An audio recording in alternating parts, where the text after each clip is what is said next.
and welcome to Between the Rows. I'm Ed White, your host this week.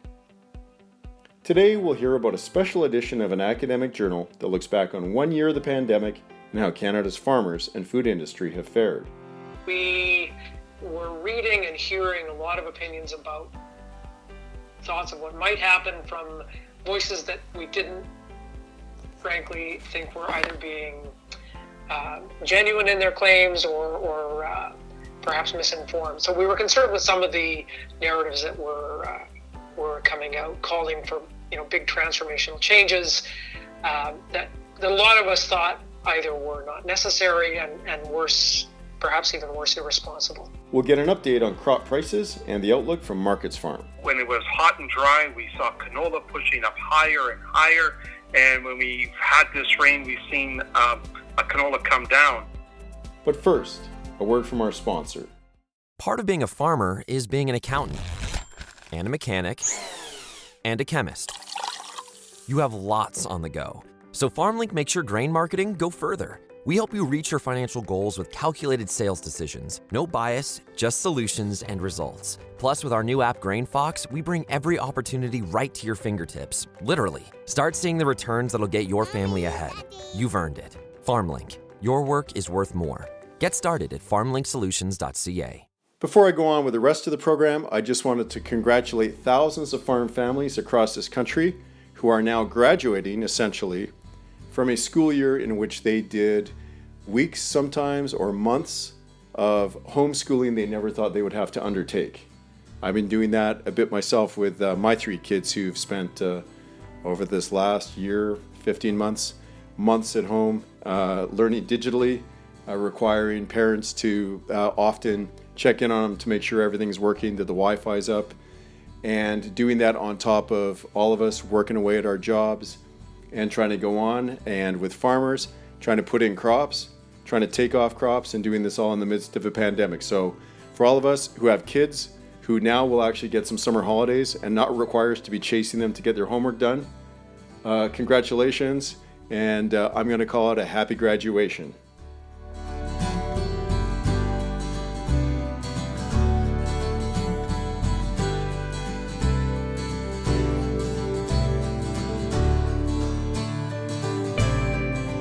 Next up, Glacier FarmMedia's Kevin Yaworski talks with FarmLink CEO Mark Lepp about his company's new grain marketing platform. Kevin Yaworski here with Glacier FarmMedia, and today on Between the Rows, I will be chatting with Mark Lepp, CEO of FarmLink. So good morning, Mark. Hey, good morning. How are you today? Oh, good. How are you? Yeah, I'm doing wonderful, thanks. Good. And welcome to Between the Rows. Yeah, thank you. It's great to be here. Okay, Mark, crop inputs and farm equipment have progressed wildly over the last 20 years, but grain marketing has pretty much stayed the same. But now FarmLink says grain marketing is about change. So can you enlighten us about this change? Yeah, certainly. Yeah, thanks for the question. FarmLink, we're revolutioning grain marketing. And how we're doing that is we're using advanced and timely technology powered by people. We've been in business for 17 years working with growers, creating marketing strategies for each individual farm. And so we've created a new grain marketing platform called GrainFox to help us with our services to our clients. And what it does is it uses FarmLink's market analysis, which is backed by a team of analysts, local grain marketing advisors, and 20 years of statistical and historical data. While grain marketing isn't entirely new, but we recognize that a lot of producers might not be aware of exactly what the opportunities are and how and what the advantages are to develop a customized grain marketing strategy specific for their operation. And never mind, the fact that the industry is noisy, lots of information, conflicting information and ideas for producers. So what we're trying to do is redefine grain marketing and revolutionize the industry with tools like GrainFox. Oh, interesting. So how does this approach then differ from traditional grain marketing? Well, if you look at agriculture in general, like there's been so many aspects of ag that have progressed wildly over the last couple of decades. I grew up on a farm in southeastern Manitoba, and in the course of my career, so much has changed from methods of production to seed genetics to crop inputs. And part of my work, what I do is I attend a lot of different uh, conferences. And over the last couple of years, I've attended a couple ag tech conferences, and it's really neat to hear about the investment that's going into agriculture, the technology that's helping producers grow more crop. But what's really caught my eye over the last 5 years is that while there is an enormous amount of money and huge advancements being made, not one of those companies or investment companies or none of the focus is on grain marketing. So we saw a need that we saw an opportunity to invest in this part of farming, and we also we had customers and farmers telling us that there was a gap in the marketplace. How do we get more information? How do we get information relevant to me? And we've been in business for a long period of time. And so what we're doing with GrainFox is we're using our experience and our FarmLink's historical data to help us power GrainFox to power an individual's grain marketing decisions. Well, excellent. So what is the platform today, and how do you see it evolving in the future? So what the platform is today is really three main areas. It's financial power, automation with the human touch, and unbiased advisor support on demand. So what does that mean? So with GrainFox, it's modern grain marketing. It's a technology tool that uses FarmLink's market analysis and data, and it gives producers financial power, which allows them to know what they have, what it's worth, when to sell, and most importantly, why. The automation component that I mentioned, farmers and producers are in control of their production, but we're here to help them navigate when to sell. And what that means is by taking the market information, the strategies, and what does that mean for me as a producer? How does this impact my farm? What is the best strategy for me? And the unbiased support from our advisors on demand is that producers can get a quick second opinion, whether they need to sell or when they need to sell, and then be able to sell that with confidence that they're making the right decision for your farm. And today, farmers, the platform, GrainFox platform, works on desktop and mobile, and they can download the GrainFox app from either the Apple Store or Google Play Store. So the second part of your question is how will it evolve? There's a couple of really key, neat things that we're going to be launching here towards in the next 3 to 6 months. One of the most exciting things would be what we call a local price mapper. So like I mentioned, the producer will have control of knowing what they have and what it's worth. With the local price mapper, we'll give the producer the ability to see what the local cash prices are in their area on demand. We're going to bring that machine, to bring some the learning analysis and recommendations specific for the farm, which gives predictive sales recommendations, price trends, both globally and locally, and a market forecaster as well. There'll be a comprehensive grain management system, which allows them to manage all aspects, really for taking, anything that happens in their operation from the bin to the bank, how to inventory management, sales management, and also local prices as well. And that, to wrap all that up, what it does is bring to the producer smart grain marketing recommendations based on their farm business profile. Wow, sounds like a very revolutionary program here. So if producers are interested in trying GrainFox, how do they go about doing that? Yeah, they can visit our website, which is farmlinksolutions.ca. And on the website, there's a button there to where they can try GrainFox for free for 90 days. Again, that's farmlinksolutions.ca. and we'd love to show what GrainFox can do for individual producers, and really looking forward to hearing some feedback on their experience and how it can impact their farm. Well, excellent. Thank you very much, Mark. Very, very interesting. And we really appreciate you coming on to Between the Rows today. So thank you very much.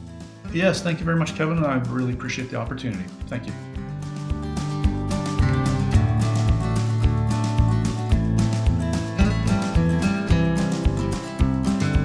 That was Kevin Yaworski speaking with Mark Lepp, CEO of FarmLink. We've all lived through the shock of COVID-19 hitting the farm and food industries. It's been such a big and overwhelming set of impacts that it's been hard to stand back and have some perspective on the situation. But that's exactly what some of Canada's top agricultural economists have endeavored to provide. And that's what I talked with Ryan Cardwell, a University of Manitoba professor, about. He's also the co-editor of a special edition of the Canadian Journal of Agricultural Economics, which looks at the pandemic and the farm and food industries after a year. Here is our conversation. What were you trying to accomplish with last year's issue, looking at what the pandemic impact might be, and this look 1 year later, looking at what's actually happened? Well, I guess two main things. One thing is that at the beginning of the pandemic, a lot of us were responding to a lot of queries from the popular press and colleagues about what might happen in food markets. And the other thing was that we were reading and hearing a lot of opinions about thoughts of what might happen from voices that we didn't, frankly, think were either being genuine in their claims or perhaps misinformed. So we were concerned with some of the narratives that were coming out, calling for big transformational changes that a lot of us thought either were not necessary and worse, perhaps even worse, irresponsible. And how did you find getting economists to that quickly produce analysis and even projections where they're putting themselves sort of out there, predicting a very quickly emerging situation? So yeah, that's a good question, because typically when we work on big research projects, they typically take years, right? Literally between the time when you start a project and the time it comes out in a journal can be years, and that obviously wouldn't be relevant in this case. Though there are a lot of colleagues who are working on bigger projects relating to the pandemic. But the credit for that really goes to Alan Kerr at the University of Guelph, who is the managing editor of the journal. And it's a hard thing to do. He's a great taskmaster. He understood that if this is to have any legs, it has to come out right away. And so he asked colleagues with whom he has past work experience with and kind of knew would be able to deliver on a relatively short horizon, and just kept at them. And it went surprisingly well. Most people responded on time, and we had this thing out in just a matter of a few months. And looking at what you did in this most recent issue, which is taking a look sort of back a year to where we are now, what did you find most interesting there? Was there stuff that to you as a professional in the field was something surprising or unexpected or just interesting? Well, yeah, I mean, there were a few sort of big picture interesting takeaways, I think. One is, certainly even the authors that contributed to the special issue, I think most of us were surprised by how well the food and agricultural production and distribution system held up.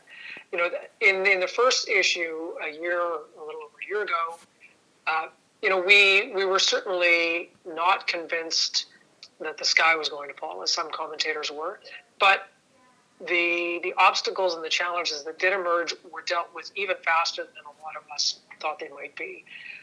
The trade barriers didn't go up. Borders stayed open to trade in food and processed products, and even to temporary foreign workers, much more so than a lot of us thought.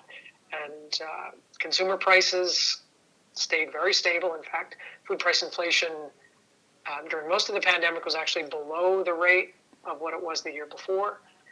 And farm incomes were through the roof last year, right? It's record levels for many producers. So I think some of us were surprised by how resilient along those sort of traditional measures of resiliency that the system held up. There were, of course, problems and obstacles, and some of which were quite serious, like food security related issues, but those were not the result of failings in the food system. Those were income failures coming from other parts of the economy. And I suppose across the different analyses you had, because they were broken into different sectors and the impacts that the pandemic has had across those disparate sectors, what was it? It was a general phenomenon that the system did better, or the systems did better than a lot expected. Even those of you who were more confident in the ability of the system to handle the shock. Was there any generally applicable observation across those different sectors as to why the food and agriculture sectors have proven to be a lot tougher than we all feared? Well, I think, I don't want to sound too simple here, because certainly there are market failures, and very important ones in agriculture and food markets that we worry about. But for a lot of these instances, trading between regions and countries and provinces worked and kept things moving. And to the credit of most levels of government, they weren't reactionary to some of these the sky is falling claims, and did not impose barriers to impede the movement of workers and food products. And it allowed the market to work and respond, right? So there were responses. In the retailing market, the changes in online and pickup and all those things have been remarkable. And of course, there were serious obstacles on worker illness in processing plants, and those created some obstacles. But we got past them, and things are getting back towards normal. And these articles, like last year's special issue, and then this year's special edition, which is current right now. Those are both in the the Canadian Journal of Agricultural Economics. Can you tell people a bit about how they could take a look at that? The first special issue and this one, we intentionally tailored it to a general audience. So it is written at a level that is targeted towards popular press and government agencies and producer groups that don't have specialized training in economics. And every article in both of those issues is what we call open access, so freely available.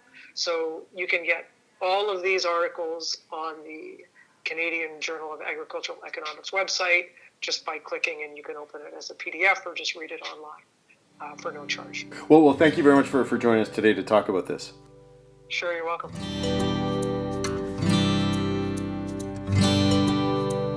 That was Ryan Cardwell of the University of Manitoba speaking with me. For more on this, see the stories I've written for the Western Producer in a number of our recent issues. And now, our Markets Update with Glenn Halleck of Markets Farm. Hello, Glenn, and welcome to the show. Well, thanks for having me, Ed. So, Glenn, I suppose you could describe this period as a very late spring or early summer. That tends to mean that weather factors hit the markets and are watched very closely. Where are you seeing the markets going, and what's the big focus right now? We're in the weather market right now. Canola and other crops are reacting to whatever the weather is. When it was hot and dry, we saw canola pushing up higher and higher. And when we've had this rain, we've seen a canola come down. Just over the last week or so, we've seen canola lose about $50 per ton on the new crop November contract. Yeah, so basically, it rains is good for the crop. It ain't good for the per bushel price. Oh, that's so true. Yeah, rain makes grain, right? So, there's obviously very different weather conditions across North America. Are you seeing any sort of spreads developing between, what we've got up here on this side of the border and what they've got down there on their side of the border? Well, the U.S. Northern Plains is much in the same boat we are. As I understand it, North Dakota has never been so dry. Like not even in the dirty 30s has North Dakota been this dry. Like there's some real, let's say, moisture shortages in the state. When you move further south, when you get into the southern plains, they're getting rain. They're just starting their winter wheat harvest, and it's actually being delayed because of rain. So as you move further south, things get a little bit better. And how are kind of Great Plains type crops, which we grew up here in Western Canada as our prairie crops, how are those comparing to everything going on in the Corn Belt and everything to do with corn and soybeans? Corn and soybeans in the U.S. are doing fairly good. The U.S. crop, the most recent U.S. crop progress report is out, and both lost a few points, but I do believe corn is still around that 70% good to excellent mark. Corn is around the mid 60s, so they could stand some rain, but they're doing okay. And what about around the world? Obviously North America is a major producer, but there are crops everywhere growing at the same time in the Northern Hemisphere. What are the big factors outside of our little region of the world? What's the market watching there? Yeah, it's really odd, Ed, because just a few months ago, you and I were talking about how wet Brazil was. Yeah. The farmers were way behind in their soybean harvest. Now it's done a complete 180. Brazil has the worst drought in 90 years. Their corn crop has just been, let's just say, decimated. They were looking at about a 105 million ton harvest. Now they're lucky if they get just over 90. Yeah, it's kind of amazing how the volatility of the weather, or maybe it's not volatility, but the unpredictability of the weather this year has really been quite a factor. Yeah, it's just mind-boggling. You go further south to Argentina, and their corn crop is doing just fine. They got, relatively decent weather, but you look at Brazil, and you might as well be in a trying to grow corn in what used to be a jungle. Yeah, it's this year has got a lot of wild cards playing in it. Are there any other interesting crops that you're following? What are the factors? Or I guess what are the real stories out there that are drawing attention outside of our kind of couple big mainstay crops? Wheat is doing pretty well. We got the good prospects in the state. Russia is starting to get better weather. We've seen some private consultancies like ICAR and Sobicon kind of boost their estimates a little higher. I was just looking at a USDA report on Ukraine, and their attaché there is actually raising his projections for wheat in Ukraine. So wheat-wise, things are doing pretty good. Well, I guess we have, especially with our lack of subsoil moisture across much of North America, I think we're going to have these weather markets to watch pretty closely for the next couple of months. There's not much which is going to allow us to just sort of go to sleep over the summer and assume we're going to get a good crop come fall.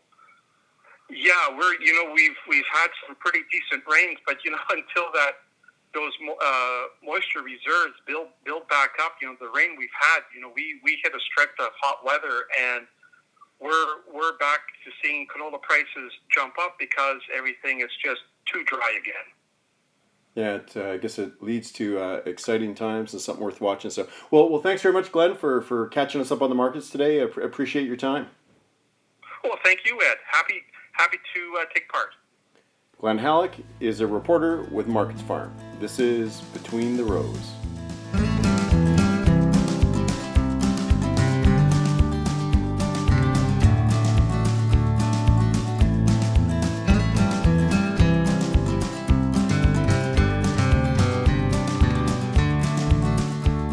That's all for this week. Join us again next week for another edition of Between the Rows. I'm Ed White, and I wish you all the rain you need, all the sun your crops crave, and all the beautiful sunsets you deserve. Part of being a farmer is being an accountant, and a mechanic, and a chemist. You have lots on the go, so FarmLink makes your grain marketing go further. We help you reach your financial goals with calculated sales decisions, no bias, just solutions and results. Plus, with our new app GrainFox, we bring every opportunity right to your fingertips, literally. Start seeing the returns that'll get your family ahead. You've earned it. FarmLink, your work is worth more. Get started at farmlinksolutions.ca.